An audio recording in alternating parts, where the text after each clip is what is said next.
The HOA president didn't even skim the invoice. He just slid it back across the polished conference table like it was junk mail.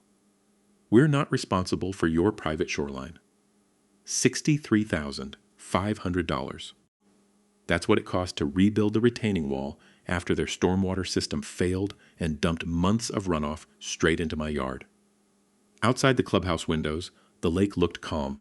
You couldn't see the warped decking or the soil that had collapsed into the water, but I could still smell it-wet timber, churned mud, that sour rot that follows standing water. They said it was my problem, 3 board members. Leather folders, polite smiles. The same people who bragged about the association's 3 lake houses luxury rentals that brought in more than some families earn in a year. That income funded their landscaping upgrades, their holiday parties, their strategic initiatives. And they were confident I'd just eat the loss. I didn't argue. I didn't raise my voice. Because I already knew something they didn't. The lake wasn't as private as they thought, and to understand why I stayed calm in that room, you have to understand who I am. I'm 46. I've been building things most of my life. Before I started my contracting business, I was an Army engineer. Bridges, flood controls, temporary structures under pressure. You learn fast that water always wins if you don't respect it. And you learn something else paper decides. Not opinions, not volume. Paper. When my wife and I bought that lakefront place, it wasn't for status. It was for legacy. A place my kids could come back to when the world gets loud. I built that retaining wall myself on weekends, hands raw, boots sunk in clay, solid footings, proper drainage, done right, then their neglected stormwater basin redirected runoff downhill and turned my shoreline into a sponge. I can still smell it sometimes. Wet cedar, black mud, that metallic scent after soil collapses. I joined the HOA quietly, paid my dues, sat in the back during meetings. I wasn't looking for a fight. I just believed if something breaks, you fix it. The board, though, didn't see the lake the way I did. Our HOA president sells waterfront property for a living. Smooth voice. Perfect teeth. Knows how to say exclusive like it's a birthright. The treasurer owns one of the 3 lake houses outright. The secretary manages bookings for all of them. Door-term rentals marketed online as private waterfront escapes. Weekend rates higher than most people's mortgages. While the rest of us edge lawns and fix sprinklers, they monetize the shoreline. At meetings, they moved fast on cosmetic rules, proved new mailbox standards in a week, find a neighbor over patio furniture in 2 days. But when homeowners raised concerns about the retention basin clogging with silt, the minutes always read the same. Deferred for budget review. Year after year. I went back and read them all. There were complaints about standing water, about overflow during heavy rain, even a note from a landscaping contractor recommending dredging and reinforcement. It never made the priority list. Why? Because basin repairs don't photograph well in listing photos. The day they refused my invoice wasn't the end of it. It was the first move in something they assumed I wouldn't understand. 2 weeks after I resubmitted the repair documentation, the letters started. Unapproved shoreline modifications. Unsightly temporary erosion barriers. Then the fines. $100 per day. I'd installed sandbags and a temporary silt fence to keep more of my yard from sliding into the lake. Basic containment. But now it was a violation. I responded the way I always do. Calm, documented. I attached an independent engineering report showing the runoff originated from the HOA's retention basin, the one classified as common property under our declaration. In most associations, that means fiduciary responsibility. If they control the infrastructure, they maintain it. Instead of backing down, they escalated. A certified letter from the HOA attorney warned me about tampering with shared water flow and hinted at legal action if I didn't remove the barriers. Tampering. Like I'd redirected a river. Neighbors who used to wave from their docks suddenly found reasons to look away. I heard whispers that I was trying to sue the community.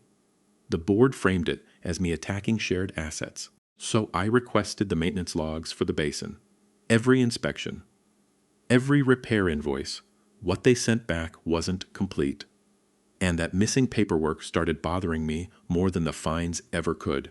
I filed a formal records request under our state's HOA transparency statute. Certified mail, timestamped, specific categories listed. If paper decides, then you make the paper show up. They had 10 business days. Day 9, nothing. Day 12, a thick envelope arrived. Meeting minutes, landscaping invoices, pool maintenance receipts. But the certified stormwater inspection reports were missing. The retention basin is classified as a regulated runoff structure. County code requires a licensed inspection every year, filed with the permitting office. So I drove down there myself. The clerk pulled the property file. Last inspection on record, 3 years ago, after that .no thing filed, back home, I reread old board minutes. One line caught my eye. Reviewed drainage assessment email and recommendations.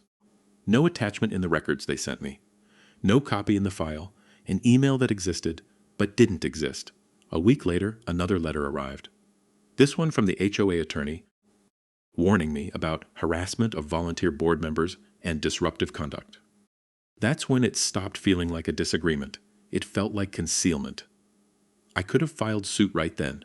Instead, I poured coffee, opened the declaration, and started reading every page. I read the declaration like it was a field manual. Midnight. Kitchen light on. Highlighter bleeding through thin paper. Coffee rings stacking on the margins. Most people stop at the rules about fences and paint colors. I kept going. Article IS. Maintenance and liability. Buried halfway down the page was a sentence that changed everything. If negligence in maintaining common areas causes damage to a lot, the association is responsible for compensation. And if that obligation goes unpaid after formal judgment, the affected owner may assert a lien against revenue-generating common assets. Not the lake itself, the rental properties. I read it 3 times to be sure. A lot of homeowners don't realize this. But some declarations allow claims against association income streams when judgments aren't satisfied. It's rare. But it's there. I met with a quiet property attorney who didn't say much until he finished reading. Then he nodded.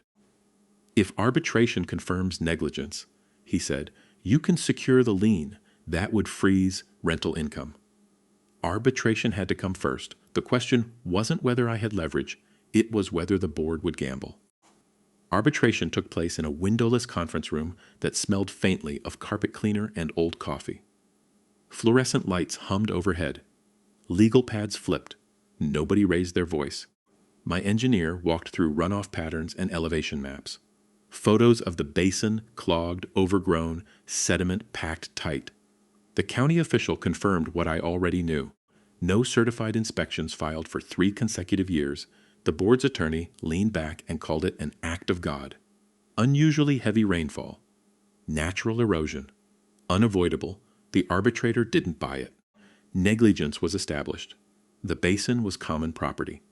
Maintenance had been deferred despite documented recommendations. Award $63,500, plus filing fees. I expected a check within the week. Instead, silence. They assumed I'd celebrate the ruling and move on. That enforcing it would be too complicated, too confrontational. So I recorded the lien exactly as the covenant allowed, against revenue-generating common assets tied to the lake houses. It was precise, lawful, surgical. Within weeks, rental platforms flagged the properties due to title encumbrance. Upcoming bookings stalled. New reservations froze. Income stopped flowing. I didn't gloat. I didn't call anyone. I just waited. 3 days later, the board announced an emergency community meeting. The clubhouse was packed. Folding chairs scraped against tile. Low murmurs bounced off the walls. The treasurer, usually tan and relaxed, looked pale under the lights. The president opened with it. This homeowner has sabotaged community income. All eyes turned to me. I stood, connected my laptop to the projector, and put Article 9 on the screen. Then I read the clause out loud. Slow, clear, no drama. After that, I displayed the arbitration award.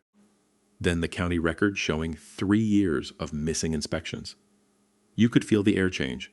Finally, I pulled up a spreadsheet estimating frozen bookings. Conservative numbers. Lost revenue, already pushing $40,000. Gasps. Heads turning, someone asked why the basin hadn't been repaired when concerns were raised. That's when I showed the email referenced in old meeting minutes, the one they hadn't included in my records request. It warned of structural failure 2 years earlier and recommended immediate dredging. The board postponed it. Funds were redirected to renovate 2 lake house kitchens. I closed my laptop. Dop. Paper decides. And for the first time, the room wasn't looking at me. It was looking at them. The pressure after that wasn't just financial. It was legal. The petition moved faster than I expected. Within a week, homeowners had gathered enough signatures to call a special election. People who hadn't spoken in years suddenly wanted transparency. The president resigned before the vote was even scheduled. The treasurer stepped down quietly after questions surfaced about rental revenue and conflict of interest. No shouting. No police cars. Just pressure.